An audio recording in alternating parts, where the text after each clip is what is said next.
beaten by my boss, Major Marsden Madoka.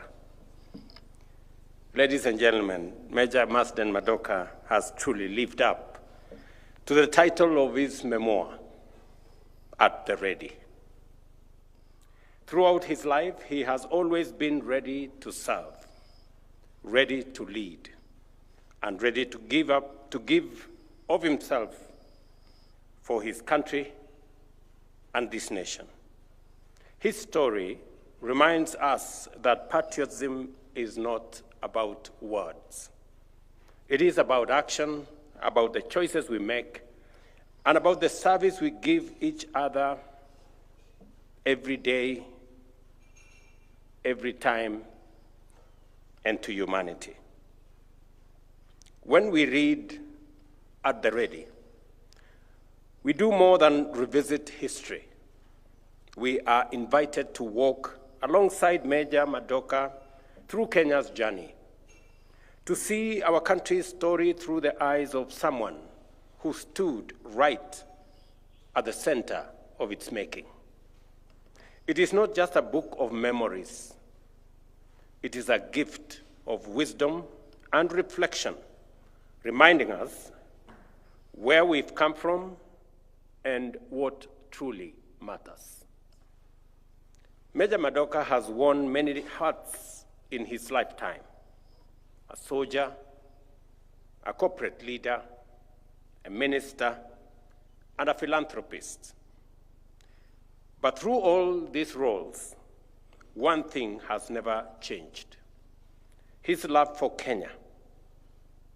His compassion has always pointed home, and in every duty he undertook, he carried the same values of service with honor, diligence, and humility. Listening to him this morning speaks to all those. His life challenges each one of us, wherever we are, whether in government, in business, in community, or in our families. May we also serve with humility, with competence, with passion, and with compassion. He reminds us that leadership is not about titles or positions. It is about purpose, integrity, and the difference we make in the lives of others. When I received a letter from Marsden that he wanted me to participate in the launch of his book,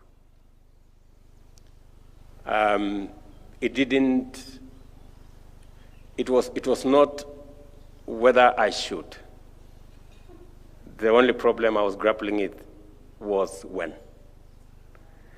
And I want to say I'm truly happy to be part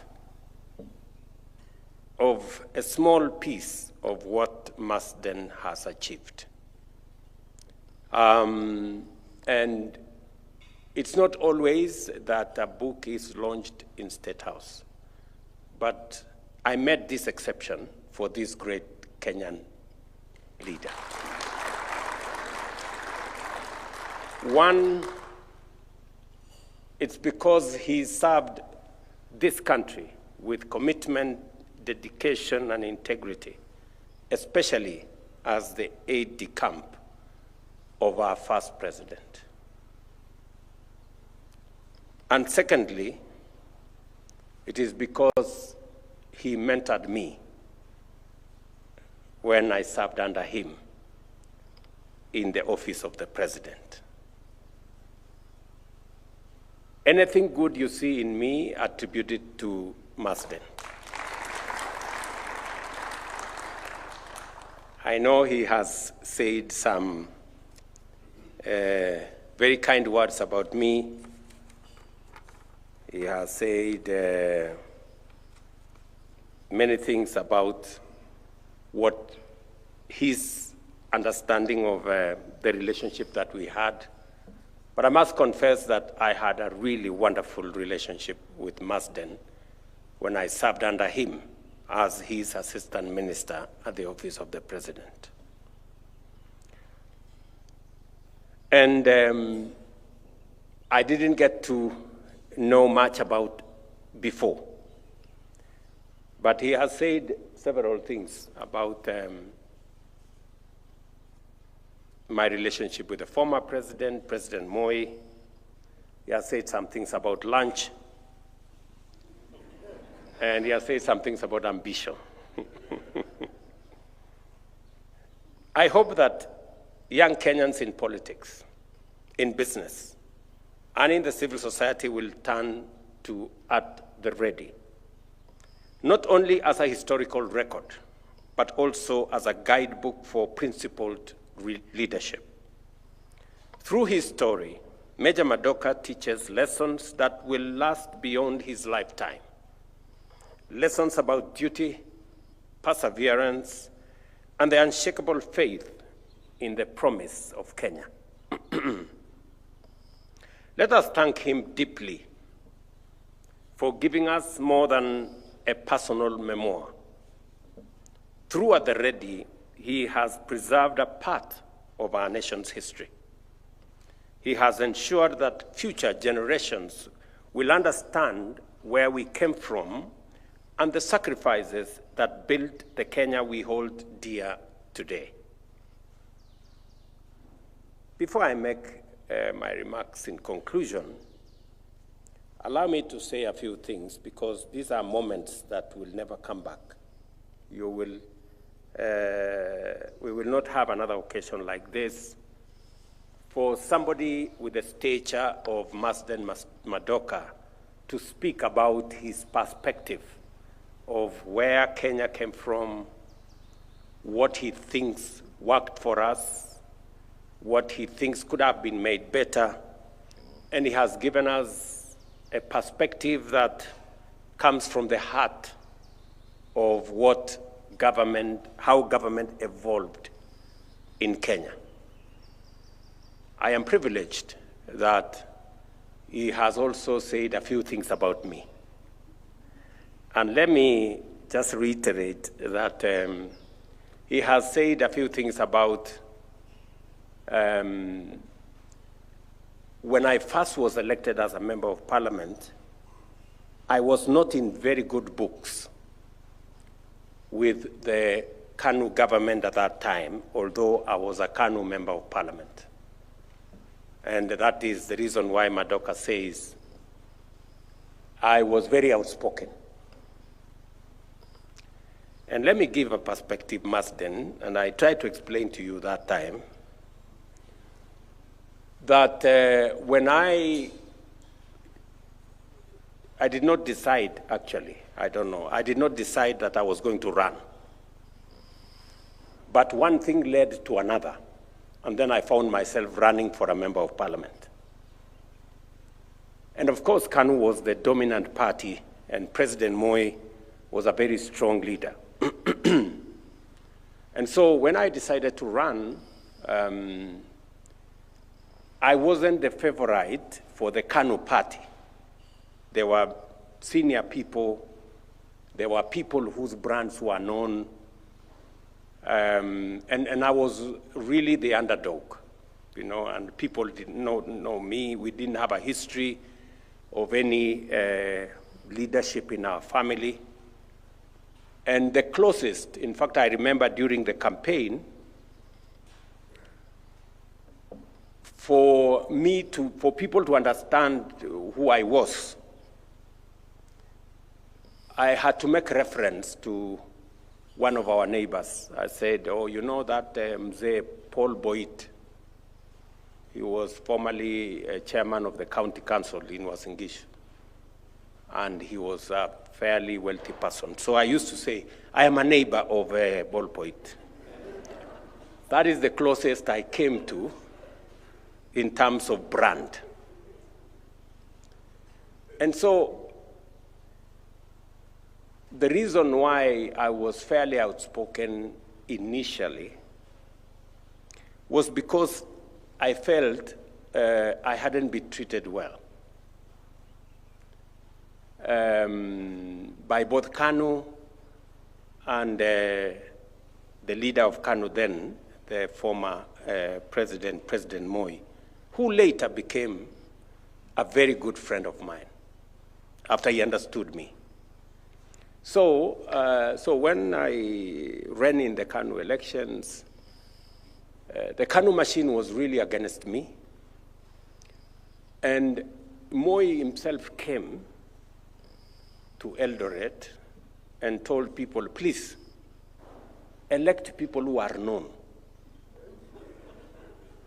And he mentioned the name of our former member of parliament. He was called Saina. He mentioned the name of another very wealthy and known person called Chesire. And he said, I understand there are some characters running around here, you know, and we don't know them. So be very careful. So, and I was in the crowd there, you know. Okay, so, but it didn't deter me. I ran, and finally I defeated these big people in the KANU nominations. So then we were all KANU now nominees. Then President Moi came to Eldoret for the presidential rally. Now I have been nominated. We were 3 people nominated in Uasin Gishu. So then President Moi is there and he says, okay. He, of course, campaigned, asked for his votes, and then he said, okay, and there are people who have been elected here, members of parliament. In fact, one of the members of parliament, one of the 3 had been elected unopposed. He was called Mr. Tarar. So he said, thank you very much. You have elected Mr. Tarar unopposed. And then there was another teacher there. He had also been nominated. And then myself. And so when it came to me, he said, then there is this other one who, I don't know his parents. And, but anyway, he has been, because he has been nominated as a member of KANU, please vote for him. So that was the problem. That must and I tried to explain to you that time. I felt it was very unfair that not having a background became a big problem to my election. And then moving on to the lunch. Again, Marsden Madoka has talked about this lunch business. So subsequently, of course, when I had been elected and I was, and I used to speak a lot, you know. I think I have reduced nowadays.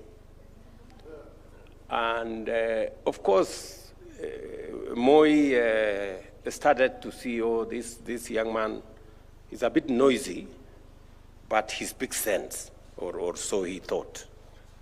So slowly, he said, he asked Bishop Yego then, and another gentleman called Hosea Kiplagat. So he told them, this young man, I understand he's a member of our church, the IC church, okay. But why is he making noise? Why don't you look for him? So Bishop Yego came and met me, and then he told me, now, you know, and Bishop Yego is somebody I really have a lot of respect for, because when I wanted to get married, I went to look for him to come and preside over my wedding, because I had a lot of regard for him. So he came and told me, now you have been elected. Moi is like your father. And you are also a Christian. So in all this noise you're making, where is your Christianity? And where is your regard for this old man as your father? So they cornered me, and I had to tone down. And of course, there was Marsden, who also gave me a few lectures. And so finally, I made friends with President Moi. He came to understand that I wasn't quite a very useless person or noisy, you know. And progressively, he then appointed me to be an assistant minister. I think a year and a half into my being a member of parliament. And so I joined Marsden. And when I then joined Moi, he became very fond of me, so he gave me something that many people did not have. It's only people like Amos Wako and senior people, including the minister. There used to be something called a hotline those days. This hotline thing was a telephone there that did not have secretaries. It was the president's telephone. He used to use it to call people directly himself. So if that phone rang, you know it was either the president on the line or one of the senior people. So I became the only assistant minister then with a hotline. So the president would pick up the phone, okay, where are you? Come and do this. So, so a few times, it was not always Marsden, a few times I came for lunch here. But you see, the problem that Marsden has not said is that he used not to go for lunch. You see? And he tried to persuade me to join into the group of people not going for lunch. So I remember during lunchtime, he would shut his door and take a nap in his office. True, Marsden? Yes. Just imagine now somebody telling you, during lunchtime, we take a nap to learn.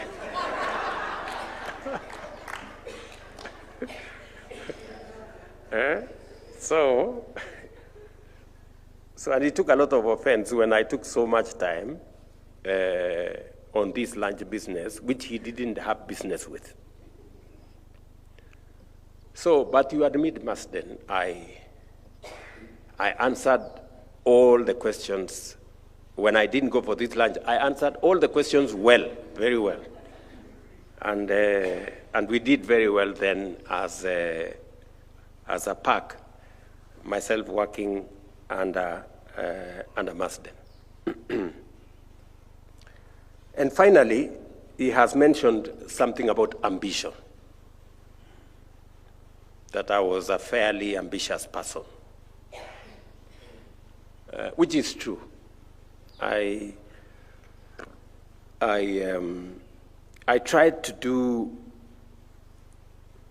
whatever I set my hands on to do. I tried to do it well, and to do it with passion, and to do it with commitment. And I have no regrets whatsoever in being ambitious and having a passion for what I do, because I have come across many leaders, many members of parliament, many governors, people who are elected. And once they are elected, they behave as if they were forced into these offices. They are very reluctant. They lose interest.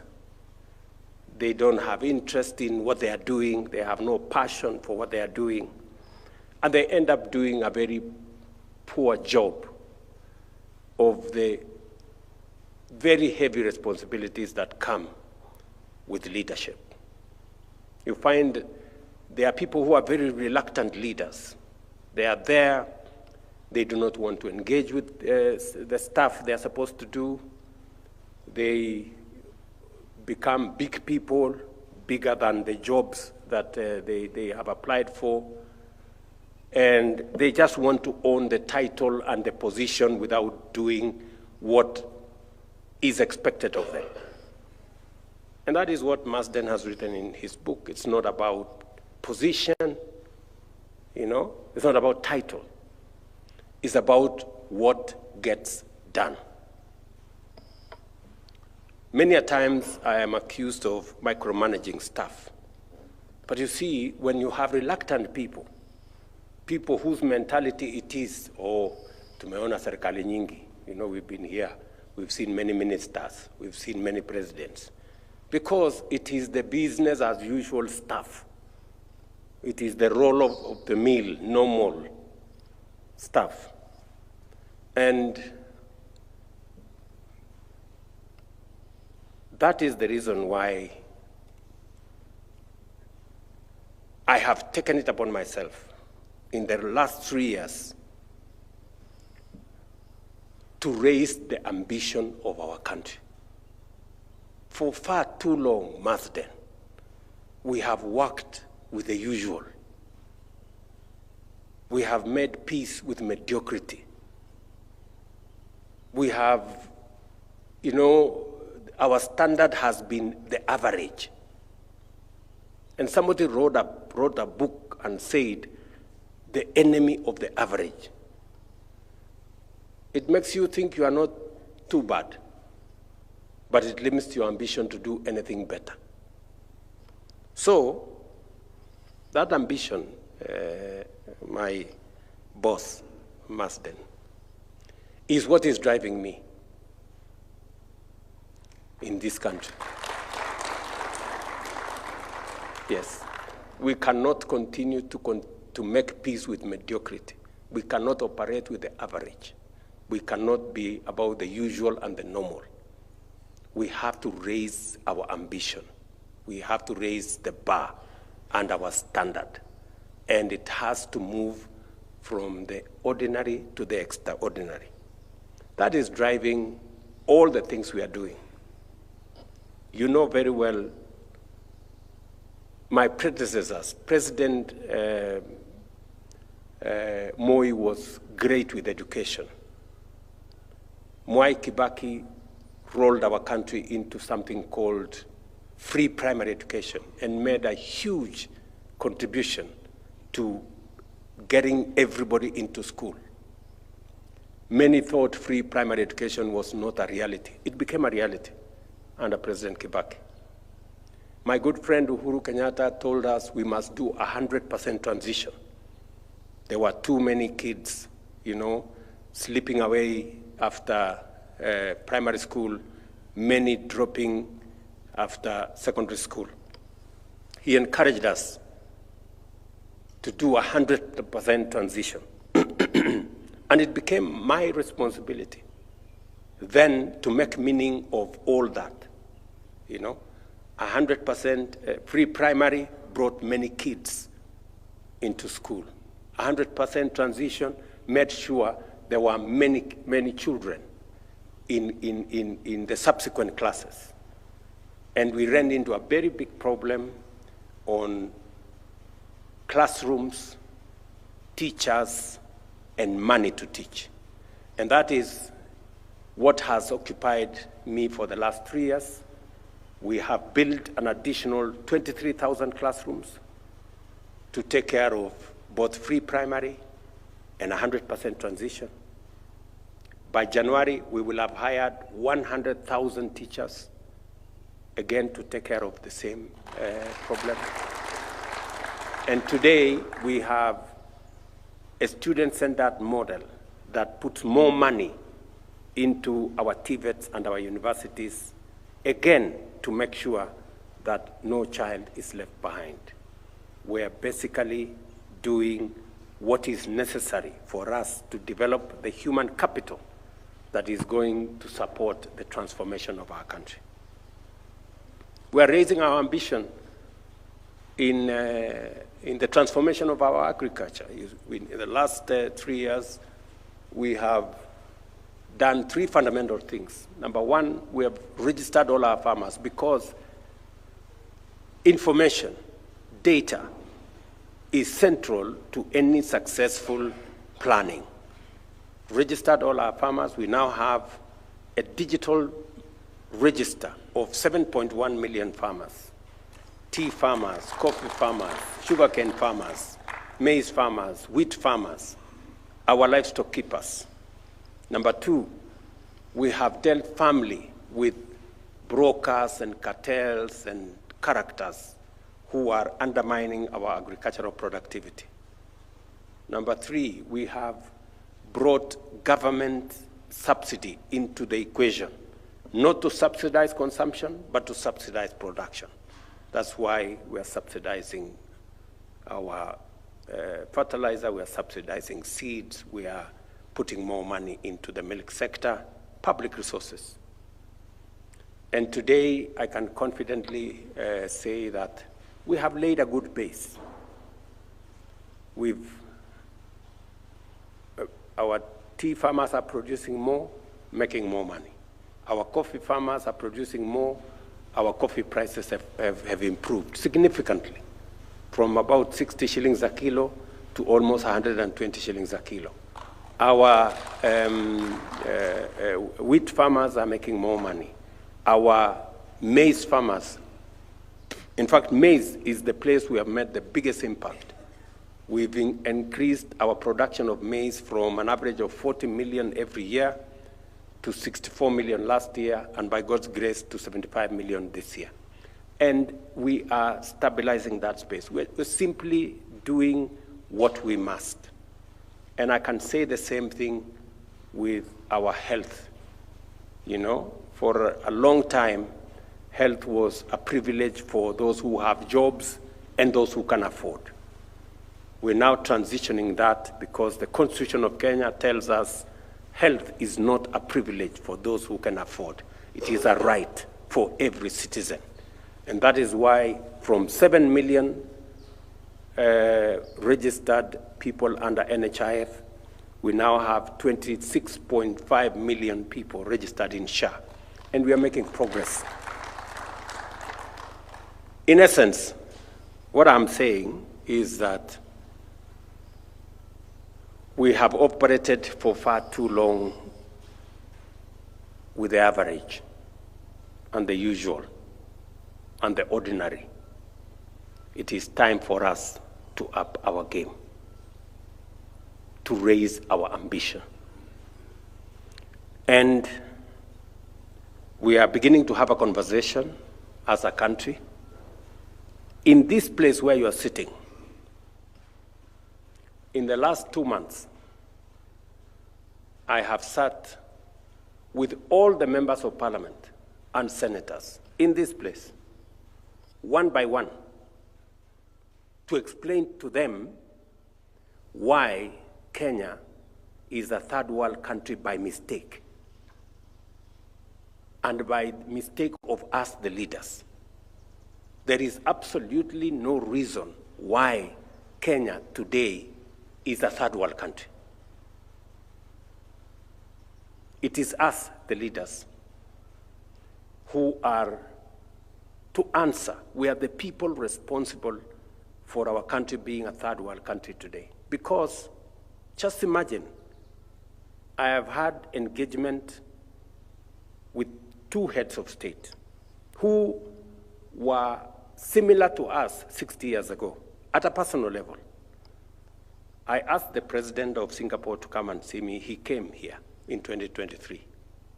I have visited the president of South Korea 3 times in my presidency.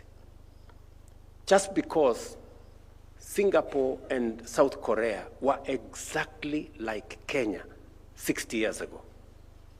Today, they are in the first world, we are in the third world.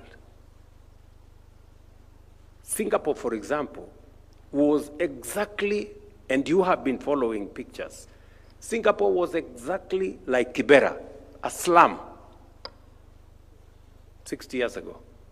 Today in Singapore, 97% of their people are homeowners.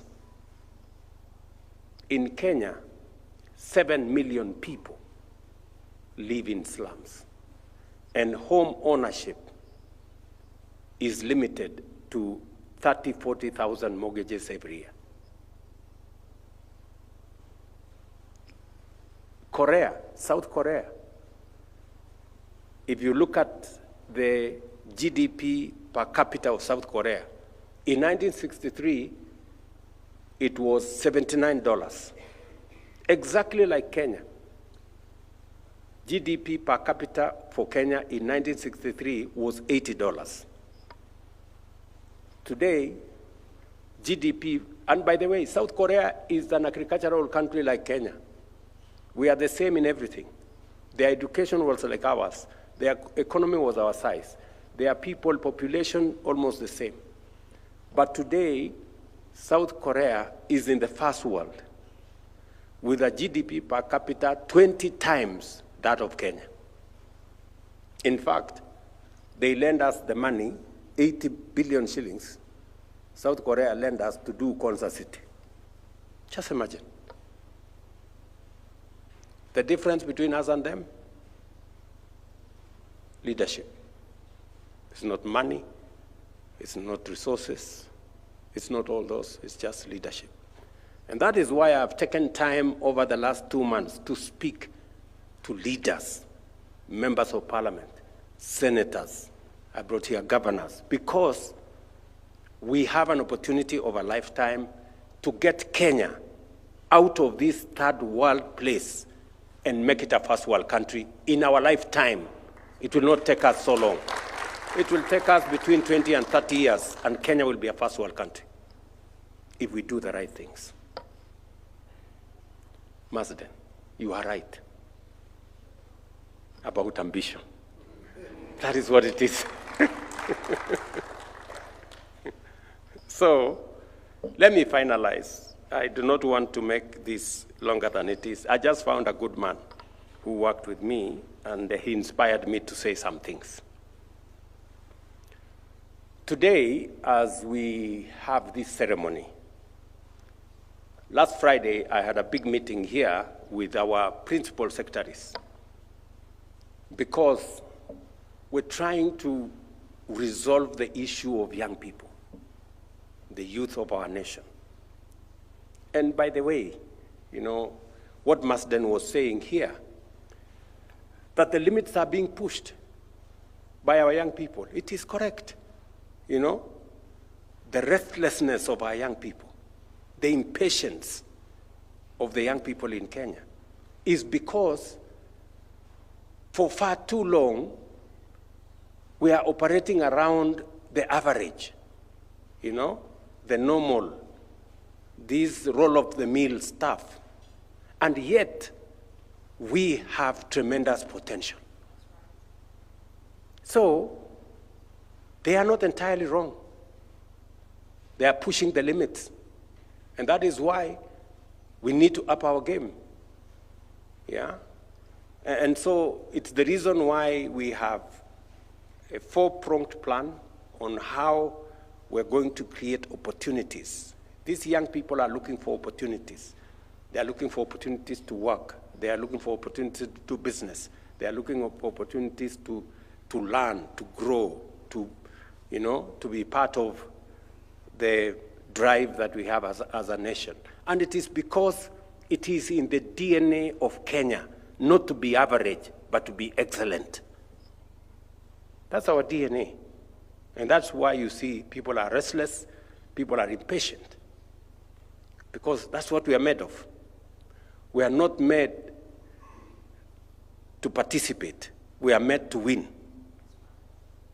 You know, we are not made to be part of what, you know, the roll of the mill. We are made to excel. So, and I take it very positively when I see the push, when people push me, you know, as by God's grace, I'm the leader of this nation today. And it is my responsibility. You know, when I get pushed, it is because I am the leader. Who else was supposed to be pushed? You know?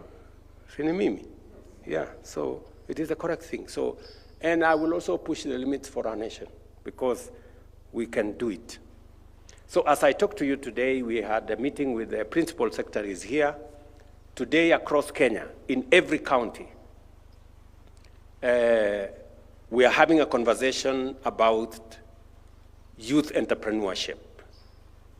Working with the World Bank, we have raised 5 billion shillings to give 100,000 young people in Kenya money to scale up their businesses, and we are in the process of identifying them.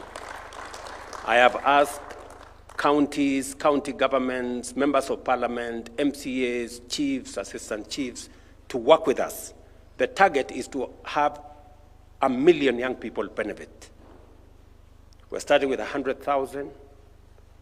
By the end of this month, we'll begin the process of releasing the 5 billion shillings to make sure that in every ward in Kenya, we identify 70 young people between the age of 18 and 29 who are doing business so that we can give them business support grants.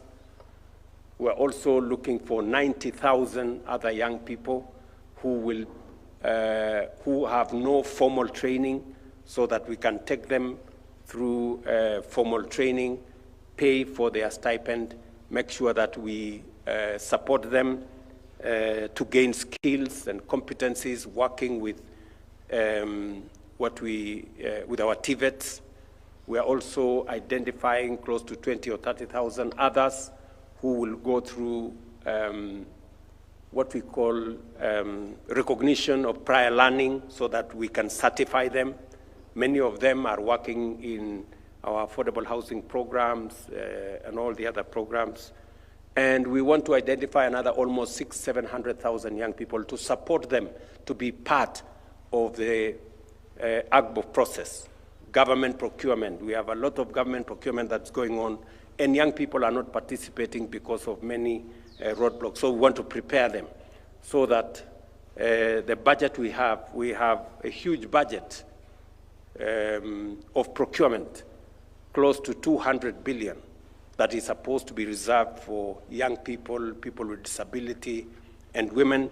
But that is not, we are not uptaking that. They are not participating, and we want to see how we can improve their skills. So that exercise is going on across Kenya today, and allow me, Marsden, to use this launch of yours to ask members of parliament, members of county assemblies, our Ngao officers from chiefs and assistants to participate with us as we focus on how to mainstream the participation of the young people in our nation, rally their energy, rally their talents into growing our country. Others will be participating in our housing program, markets program, hostels program. Others are participating in our export of labor or labor mobility program. Others are participating in our digital jobs program. Others will participate in what I've just said as we try and create a broader base of opportunities for the young people of Kenya to contribute their talent, their energy, their expertise, their knowledge in driving the economy of our country and in driving the progress and development of Kenya. As we celebrate this remarkable man, Marsden Madoka, let us also take to heart the spirit of his title. Let each one of us, in our own way, strive to be at the ready. Ready to serve, ready to lead, and ready to build a better Kenya for all of us. I thank you, and God bless you.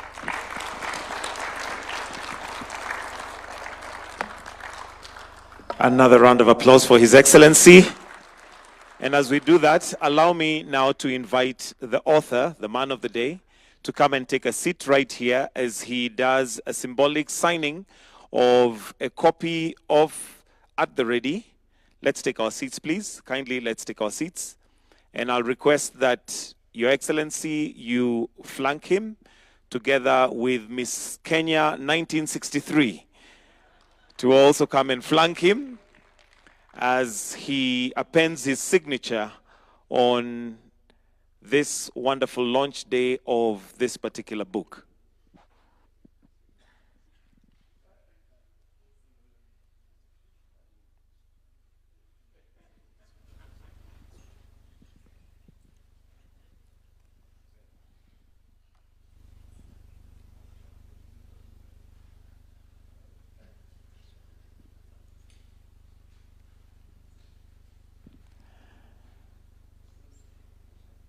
And a round of applause as he appends that signature. Wonderful, wonderful.